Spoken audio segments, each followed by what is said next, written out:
Hello, my name is Sharia Hutchison, and this is my discussion board 6 video. So for this lesson, I decided to do math as my topic. My student needs comprehension and vocabulary skills. Has been my primary focus. And so with this lesson, I wanted to be really intentional with their vocabulary practice. And so a lot of what I did centered around that with this lesson, especially as this was the first lesson in which they had encountered negative numbers this whole year in 6th grade. I believe they've done it before in worked with negative numbers to some extent in 5th grade, but this is the first time in 6th grade.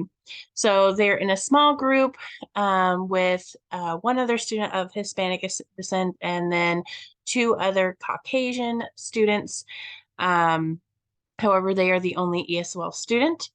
For this, I have vocabulary terms listed, and we discuss them audibly, going over a vocabulary routine in which we talk about the words. We have visuals provided on the paper for them, and then they share how they can apply that to their real life examples.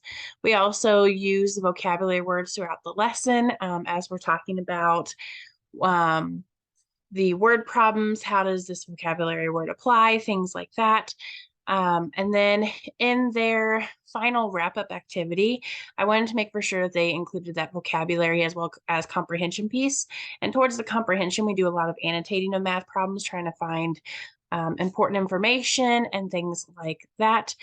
It's something I'm always very intentional of. So what I decided for them to do is I recently discovered a website called ScreenPal in which students can share their screen and record themselves marking on it and things like that.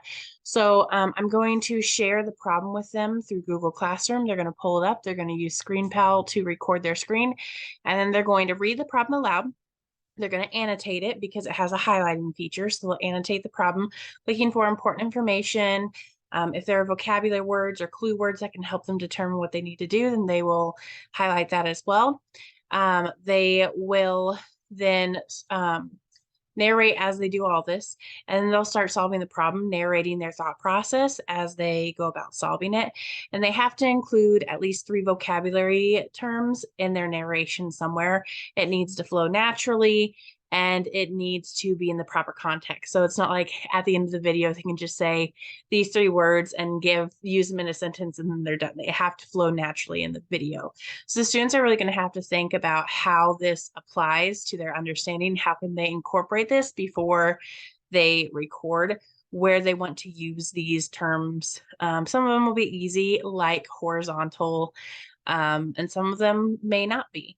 So they're going to really need to intentionally think about what words they want to use, how they want to use them, and where they want to use them, which I feel like gives them a deeper understanding of those vocabulary words as well as the comprehension piece of how to solve the problem.